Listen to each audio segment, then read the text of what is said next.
Seja muito bem-vindo a mais um vídeo do Corpo Astral.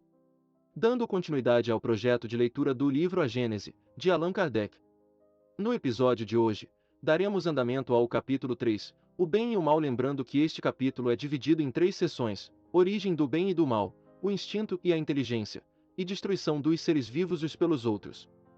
Hoje nós concluiremos a seção, O Instinto e a Inteligência, com os tópicos de 15 a 19. Se você quiser, acompanhe o livro enquanto ouve, isso ajudará no processo de estudo. Para ter acesso ao livro, confira o link na bio do nosso Instagram, @canal Corpo Astral. Curta e compartilhe este vídeo para fazer com que essas reflexões ajudem a cada vez mais pessoas. Siga o canal e ative o sininho para receber notificações de lançamentos. Sem mais delongas, vamos ao conteúdo. Capítulo 3, O Bem e o Mal.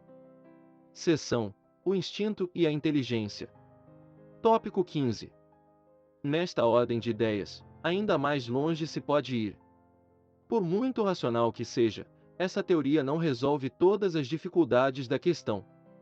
Se observarmos os efeitos do instinto, notaremos, em primeiro lugar, uma unidade de vistas e de conjunto, uma segurança de resultados, que cessam logo que a inteligência o substitui. Demais, reconheceremos profunda sabedoria na apropriação tão perfeita e tão constante das faculdades instintivas às necessidades de cada espécie. Semelhante unidade de vistas não poderia existir sem a unidade de pensamento e está incompatível com a diversidade das aptidões individuais. Só ela poderia produzir esse conjunto tão harmonioso que se realiza desde a origem dos tempos e em todos os climas, com uma regularidade, uma precisão matemáticas, cuja ausência jamais se nota. A uniformidade no que resulta das faculdades instintivas é um fato característico, que forçosamente implica a unidade da causa. Se a causa fosse inerente a cada individualidade, haveria tantas variedades de instintos quantos fossem os indivíduos, desde a planta até o homem. Um efeito geral, uniforme e constante, há de ter uma causa geral, uniforme e constante. Um efeito que atesta sabedoria e previdência há de ter uma causa sábia e previdente. Ora, uma causa dessa natureza, sendo por força inteligente, não pode ser exclusivamente material.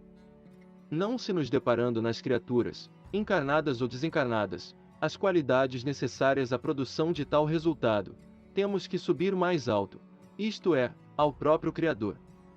Se nos reportamos à explicação dada sobre a maneira por que se pode conceber a ação providencial, capítulo 2, número 24, se figurarmos todos os seres penetrados do fluido divino, soberanamente inteligente, compreenderemos a sabedoria previdente e a unidade de vistas que presidem a todos os movimentos instintivos que se efetuam para o bem de cada indivíduo.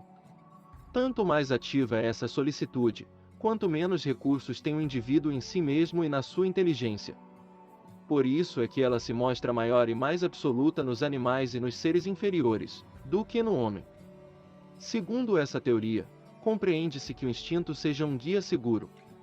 O instinto materno, o mais nobre de todos, que o materialismo rebaixa ao nível das forças atrativas da matéria, fica realçado e enobrecido. Em razão das suas consequências, não devia ele ser entregue às eventualidades caprichosas da inteligência e do livre-arbítrio. Por intermédio da mãe, o próprio Deus vela pelas suas criaturas que nascem. Tópico 16. Esta teoria de nenhum modo anula o papel dos espíritos protetores, cujo concurso é fato observado e comprovado pela experiência, mas deve-se notar que a ação desses espíritos é essencialmente individual, que se modifica segundo as qualidades próprias do protetor e do protegido e que em parte nenhuma apresenta a uniformidade e a generalidade do instinto. Deus, em sua sabedoria, conduz ele próprio os cegos, porém confia a inteligências livres o cuidado de guiar os clarividentes, para deixar a cada um a responsabilidade de seus atos. A missão dos espíritos protetores constitui um dever que eles aceitam voluntariamente e lhes é um meio de se adiantarem, dependendo o adiantamento da forma por que o desempenhem. Tópico 17.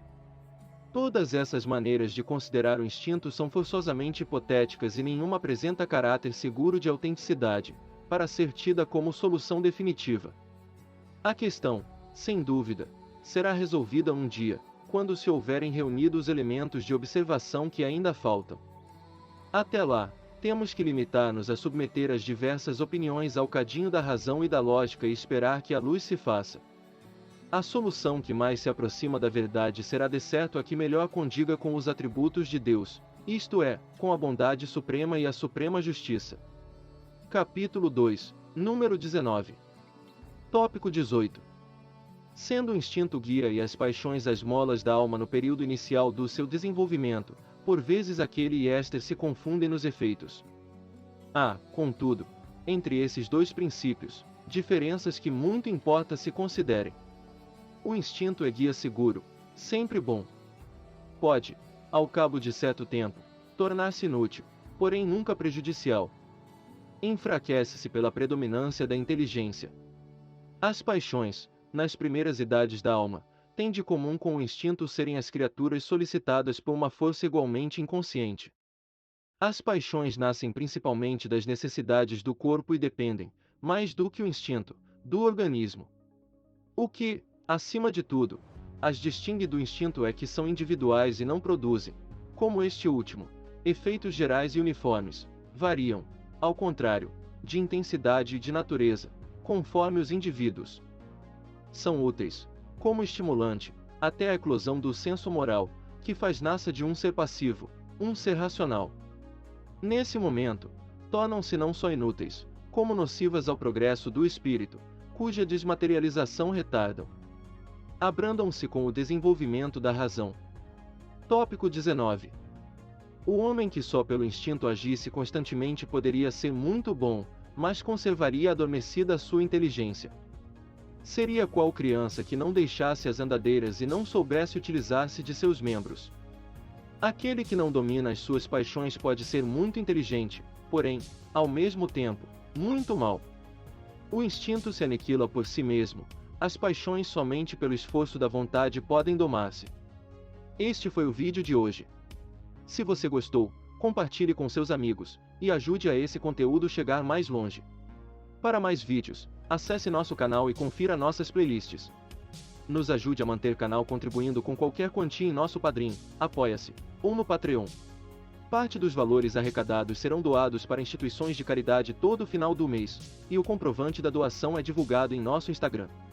Um agradecimento especial para Lisa Sophie Gruber. Muita força e paz para você. Até a próxima!